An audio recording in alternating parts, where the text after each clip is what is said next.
The Superwoman Lie: Why Your Softness is the Most Dangerous Weapon You'll Ever Own. Good afternoon, everyone.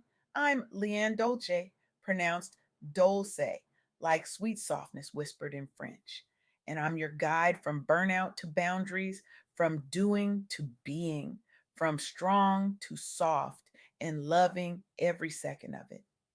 Welcome to the Soft Girl Era podcast, the sacred space where strong Black women unlearn survival, rediscover softness, and reclaim the joy, rest, and freedom they deserve without guilt, without apology, and without explanation. Today, I want to share something with you that might sound at first completely backwards. I recently had the privilege of sitting down with Valice Cartwright, a single mother standing firmly on purpose as she embarks on her own soft girl era. Valice is not just surviving, she's redefining what it means to lead, to love, and to live fully. She's proof that when you choose yourself, when you step into your softness with intention and courage, you don't just change your own life. You become a beacon for every woman who's been waiting for permission to do the same. Her impact on the world is quiet but seismic. And what she shared with me, what she's living and breathing every single day, is this: embracing your soft girl era as a Black professional or entrepreneur is not a sign of weakness, but a radical act of strength and intentionality. Now, I know what some of you are thinking: softness in business, in leadership, when you're raising children alone, building empires, holding down entire communities. That sounds like a luxury we can't afford.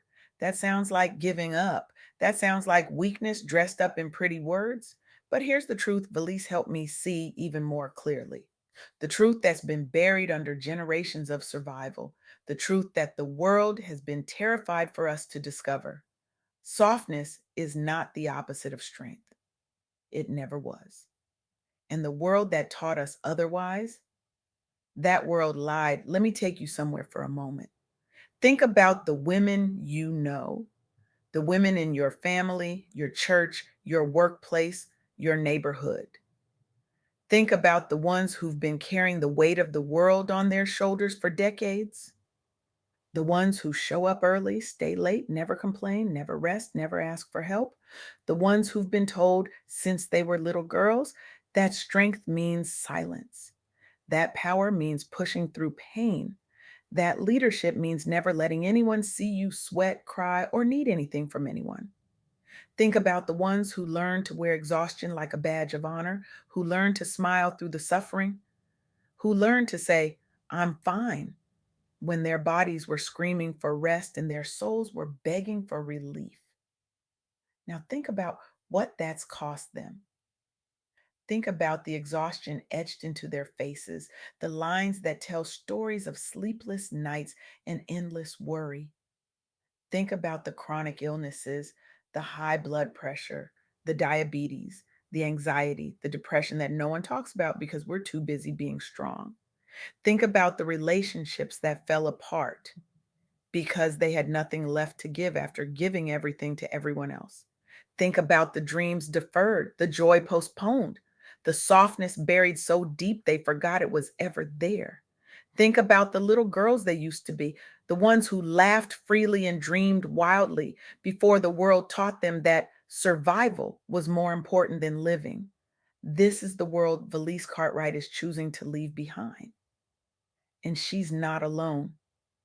Because all across this country, Black women, especially those of us between 38 and 55, are waking up to a truth that's both liberating and terrifying. We've been surviving for so long, we forgot what it feels like to actually live.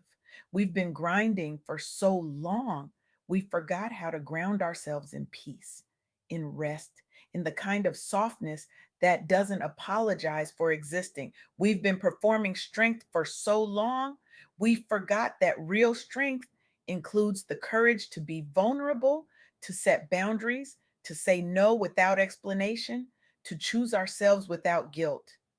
And here's what makes this moment so dangerous, so revolutionary, so absolutely necessary. When Black women start choosing softness, When we start prioritizing our well being, when we start leading with empathy instead of exhaustion, we don't just change our own lives, we dismantle entire systems that were built on our suffering. We challenge narratives that have existed for centuries. We become living proof that another way is possible. Now, let me tell you about three women who are rewriting the rules. Three women who prove that when you stand in your purpose, when you embrace softness as strength, when you build community and mentorship into the foundation of your work, you don't just change your own life, you change the world. First, there's Nikki Porcher. Nikki is the founder of Buy from a Black Woman, a national platform created to support and elevate Black women entrepreneurs. When Nikki started this work, she wasn't just building a business, she was staring down systemic barriers that would have made most people turn around and go home. Barriers to visibility, barriers to funding, barriers to support. Black women owned businesses were being overlooked, underfunded, and underestimated at every turn. The statistics were devastating. The reality was crushing. But Nikki didn't accept that reality. She didn't wait for someone else to fix it. She decided to build something different, something revolutionary, something that would change the game entirely. She developed a robust network, educational resources, and national campaigns specifically designed to highlight Black women entrepreneurs. She created a space where Black women didn't have to hustle twice as hard to get half as far.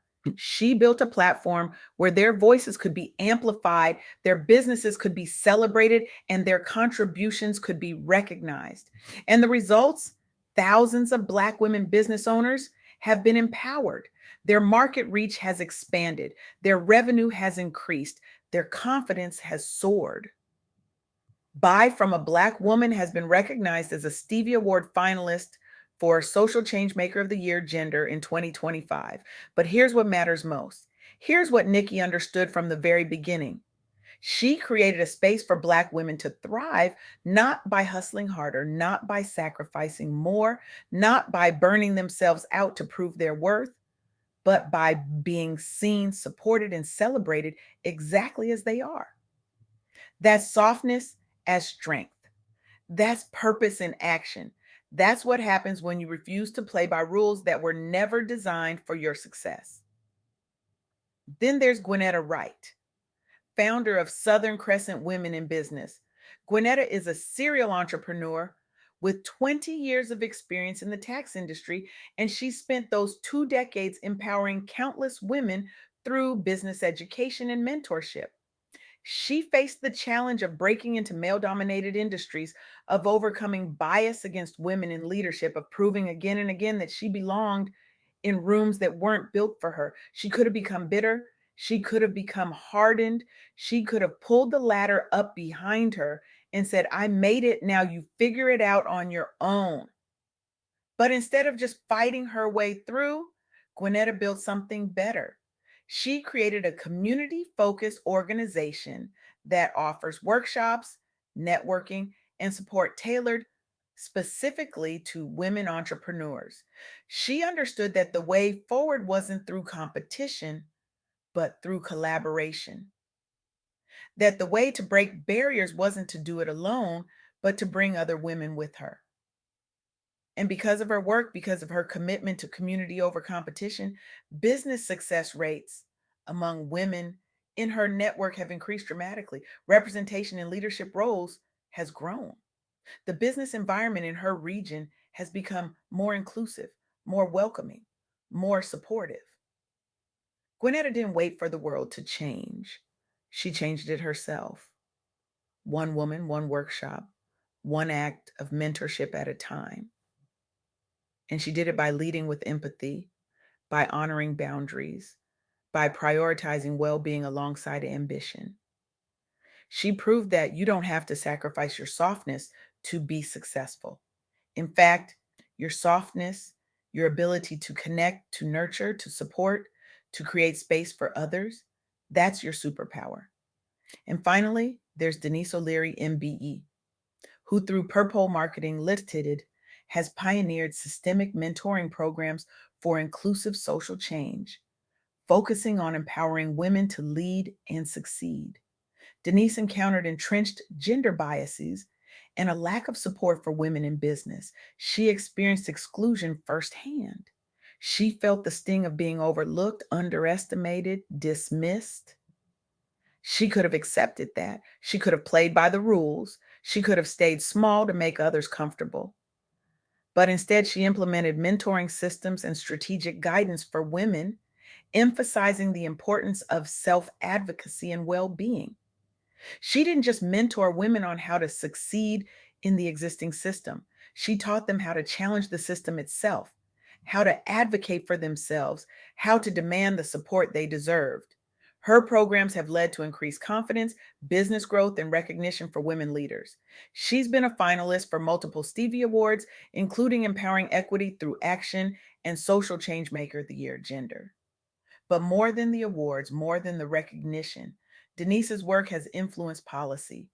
It's inspired a new generation of women leaders. It's proven that when you mentor with intention, when you create space for women to be whole, not just productive, when you prioritize their well being alongside their professional development, you don't just help individuals, you shift entire systems. You change the rules of the game.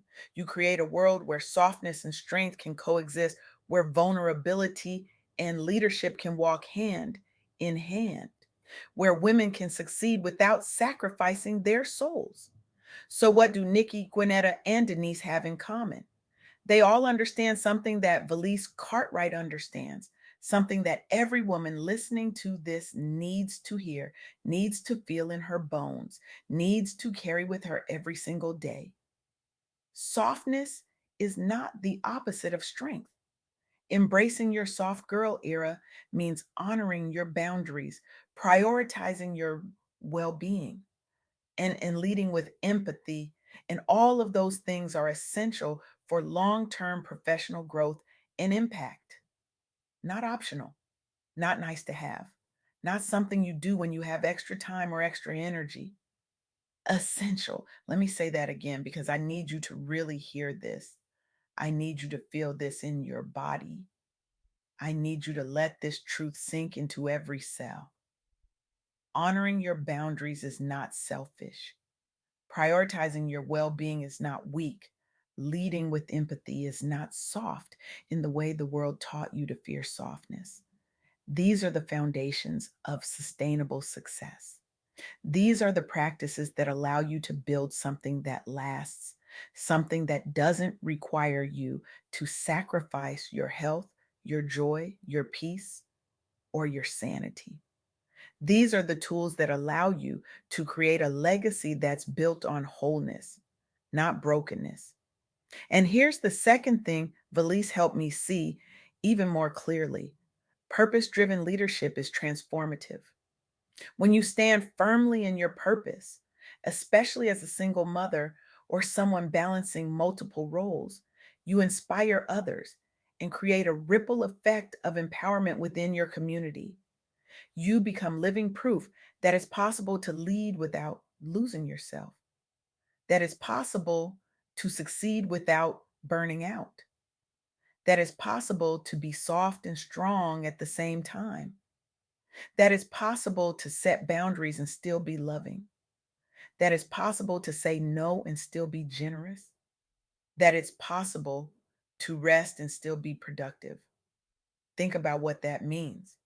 When you show up as your whole self, when you stop performing strength and start embodying it in a way that includes rest, includes vulnerability, includes asking for help, includes admitting when you're struggling, you give every woman watching you permission to do the same. You break the cycle, you rewrite the script, you prove that the Superwoman cape was never ours to carry in the first place. You show the next generation that they don't have to choose between success and sanity, between ambition and peace, between leadership and softness. And the third insight, the one that ties everything together, the one that makes all of this possible: community and mentorship are vital. Building supportive networks and seeking mentorship, especially from those who share your lived experiences, can accelerate both personal and professional development. You cannot do this alone. You are never meant to do this alone. And the moment you stop trying to be an island, the moment you reach out and say, I need help, I need guidance, I need someone who understands, that's the moment everything changes. That's the moment you realize that asking for support is not weakness, it's wisdom. That's the moment you understand that community is not a luxury, it's a lifeline. Nikki built a network. Gwinnetta built a community. Denise built a mentoring system. And all three of them understood that their success was never just about them. It was about creating pathways for the women coming behind them. It was about making sure no one else had to fight as hard, sacrifice as much, or carry the weight alone. It was about building something bigger than themselves, something that would outlast them, something that would continue to empower and uplift long after they were gone. So here's what I want you to take with you today. Here's what Valice Cartwright and these incredible women are teaching us. Softness is not weakness, it's wisdom. It's the recognition that you are a human being, not a machine. That rest is productive, that boundaries are sacred, that saying no without guilt is one of the most powerful skills you will ever learn. That choosing yourself is not selfish, it's necessary. That your well being is not negotiable. Purpose driven leadership is not about doing more, it's about doing what matters in a way that honors who you are and what you need. It's about leading from a place of wholeness, not brokenness. It's about creating impact without destroying yourself in the process. It's about building a legacy that's sustainable, that's rooted in joy and peace, that's a reflection of your values and your vision. And community, real community, the kind built on shared experiences, mutual support, and genuine mentorship, is not a luxury. It's a lifeline. It's the difference between surviving and thriving. It's the space where you can be vulnerable without judgment, where you can ask for help without shame, where you can celebrate your wins and process your losses, where you can be fully, authentically, unapologetically yourself. So I want to leave you with this, not a gentle suggestion, but a challenge, not a question, but a demand, not a hope, but an expectation. Stop waiting for permission to choose yourself. Stop apologizing for needing rest. Stop justifying your boundaries. Stop performing strength when what you really need is support. Stop sacrificing your well being on the altar of other people's expectations. Stop carrying capes that were never yours to wear. Your soft girl era is not a retreat, it's a revolution. It's not giving up. It's finally choosing yourself. And when you do that, when you step into that space with intention, with purpose, with the support of women who see you and celebrate you, you don't just change your life. You change the lives of every woman watching. You become the permission they've been waiting for. You become the proof that another way is possible. You become the revolution. So take a breath. Let go of the cape, step into your softness, and watch what happens when you stop surviving and start living. Watch what happens when you stop performing and start being. Watch what happens when you choose yourself without apology, without explanation, without guilt. The world needs your softness. Your community needs your boundaries. Your children need to see you rest. Your business needs your peace. Your legacy needs your wholeness. So the question is not whether you can afford to embrace your soft girl era. The question is, can you afford not to?